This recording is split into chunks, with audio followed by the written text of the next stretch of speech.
In PCB-RND, vias and pins and SMD pads are created using Padstack objects. A Padstack stores some per instance information and references to a Padstack prototype for the actual geometry. A Padstack references its prototype by an integer prototype ID, which can be observed in the property editor.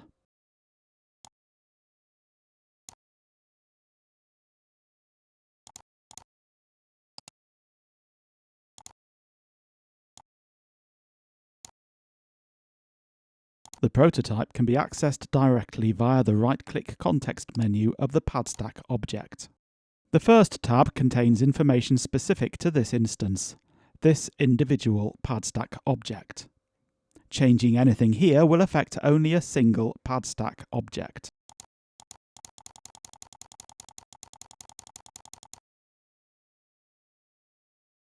The thermal shape can be set on a per layer basis. The second tab describes the geometry of the Padstack prototype. Making any change here will affect all instances using this prototype. The main section of the dialog box contains a shape per layer type. For example, growing the bottom copper shape is shown as a light grey other side render for all Padstacks using this prototype.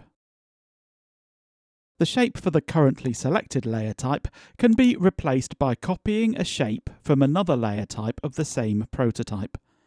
This can ensure the prototype has the same shape on two layers, for example on top and bottom copper.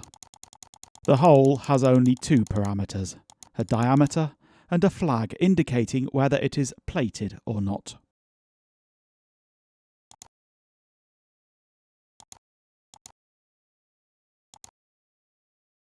The third tab can be used to generate the whole prototype for a few simple but common cases. Make sure to enter diameters with units. After clicking the Generate button, the dialog box returns to the second tab, showing the new shapes just generated.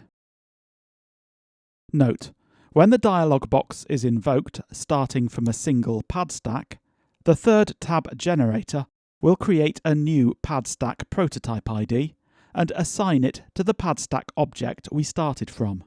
In other words, the new shapes affect only this Padstack instance and not the others it used to share the original prototype with. When the prototype is edited using the second tab, all Padstack objects sharing the same prototype are affected.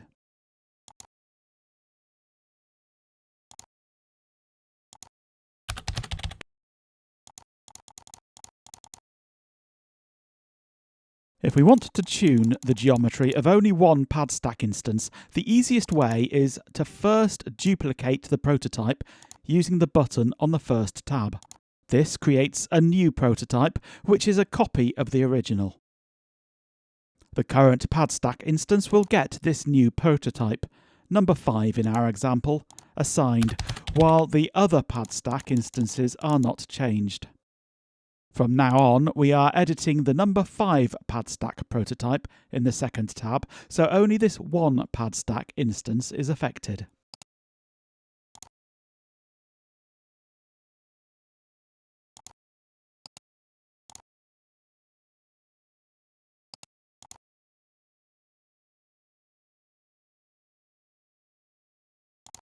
All Padstack prototypes are stored only once within the board. Sometimes it is useful to get an overview of all prototypes the board currently holds. This dialog lists them sorted by their prototype ID. It is possible to edit the prototype directly from the list. This is the same Padstack prototype editor dialog as before, but without the Per Instance tab, as there's no specific Padstack object instance it is invoked from. This also means any change in this 2-tab version will affect all instances using this prototype. This also means generating a new prototype will not create a new prototype ID, but replaces the geometry in the prototype ID we selected from the list. This makes it easy to change the geometry of all vias using the same prototype.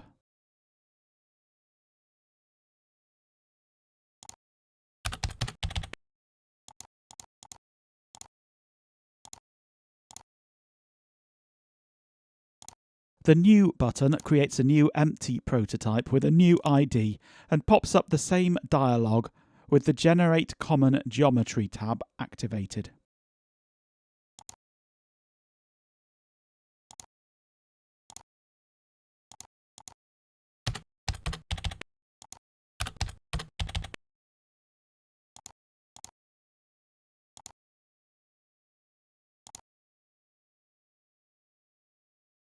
The Switch button makes it easy to change all Padstack instances using a specific prototype to use another prototype. Select the current prototype ID, then another Padstack lib window is popped up. Select the new prototype ID and click the Use Selected button. There are buttons for counting how many times each prototype is referenced by Padstack objects. The Select button will select all Padstack objects using the prototype highlighted on the list above. The Del Unused button removes all prototypes not in use by any Padstack object. This helps keep the list clean. Each subcircuit has its own collection of Padstack prototypes independently from other subcircuits or the board's collection. The prototype listing dialog is accessed through the right-click context menu of the subcircuit. This simple dip has only two prototypes, a square one for pin 1 and a round one for the rest of the pins.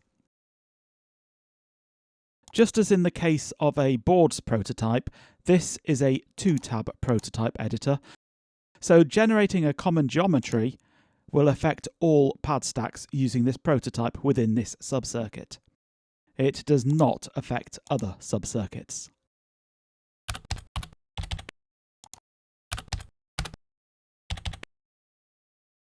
It's also possible to invoke the 3-tab variant of the prototype editor using the right-click context menu of a Padstack that's within a subcircuit.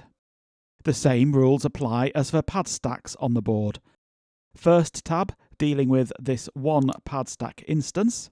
Second tab affecting all users of the prototype. Third tab creating a new prototype for this one instance.